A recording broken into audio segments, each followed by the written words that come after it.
Delegate Palakovich-Carr has been a driving force in Maryland's District 17 since 2019. I'm realizing the class of 2019 is extremely impactful considering how many legislators I've introduced today from that year. So another one here, Delegate Palakovich-Carr serves on the House Ways and Means Committee, chairs its Revenue Subcommittee, and has helped shape multiple caucuses and subcommittees, including as the secretary of the Maryland Legislative Transit Caucus. Before joining the House, she brought bold action to Rockville's City Council, sponsoring landmark measures to ban smoking in outdoor dining areas, strengthen animal cruelty laws, and launch water conservation programs for seniors and low-income families. Delegate, I'm real excited to have you here today, and I'm going to turn the slide here so you can get started. Thanks so much, Matt, for the kind introduction. It's great to be with everybody today on what is, at least in Montgomery County, a very rainy Saturday afternoon. Well, I know you've heard a bit about data centers from multiple other presenters today. I came in during Delegate Charkoudian's presentation, and I have to tip my hat to her because she really has been the champion of, I'd say, accountability and trying to do better in this industry, this growing industry in Maryland. The legislation that I'm bringing forward this session would repeal certain tax breaks for data centers, and we can go ahead and go to my next slide.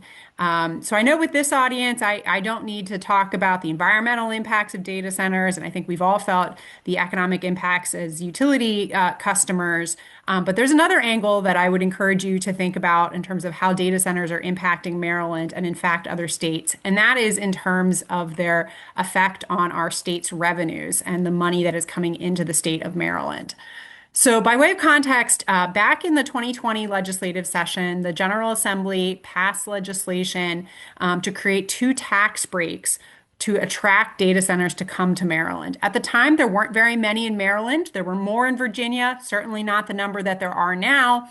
But legislation was brought forward and kind of sold as a regional competitiveness measure to try to grow this industry in the state of Maryland.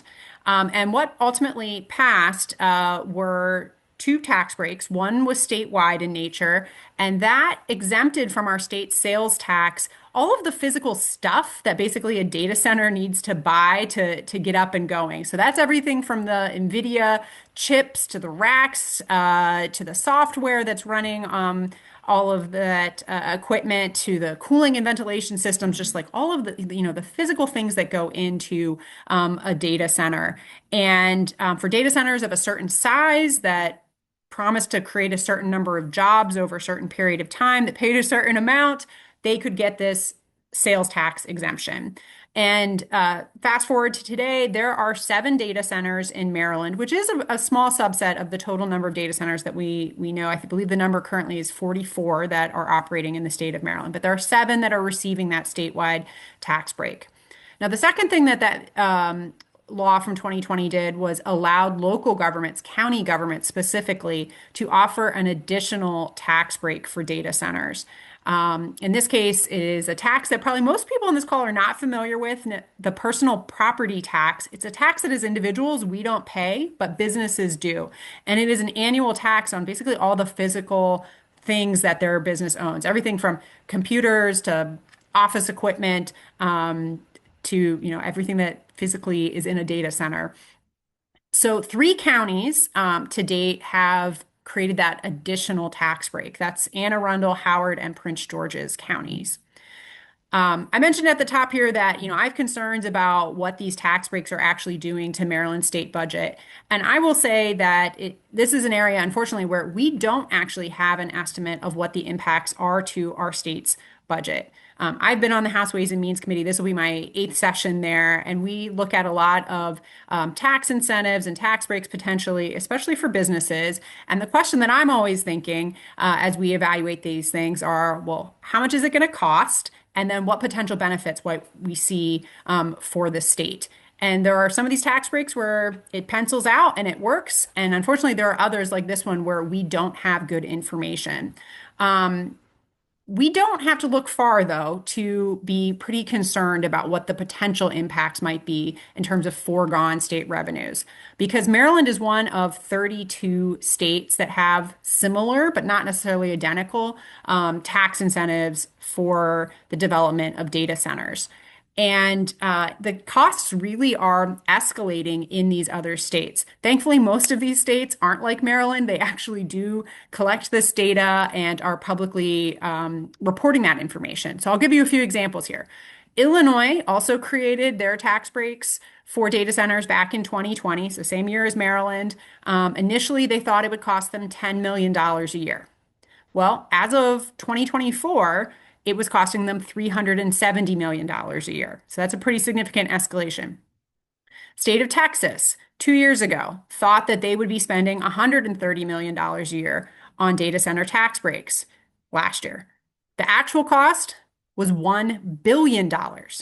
And our neighbors in Virginia went from spending $81 million a few years ago to $1.6 billion this fiscal year. And I'll note that that is more than double what they spent the year before.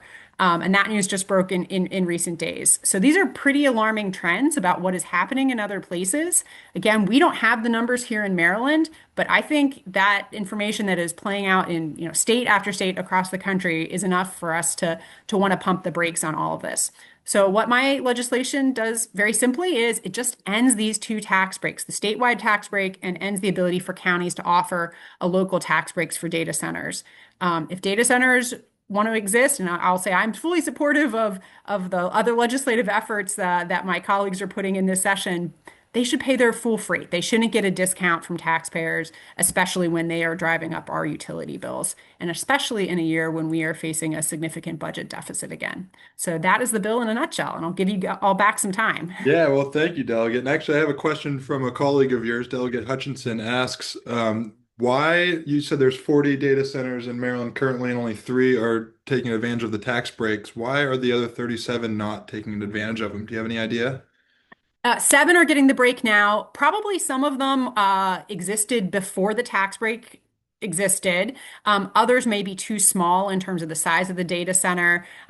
Certainly in the early days of the data center, there was some feedback from the industry that the number of jobs that needed to be created just maybe was not feasible. We've certainly seen that play out in Virginia.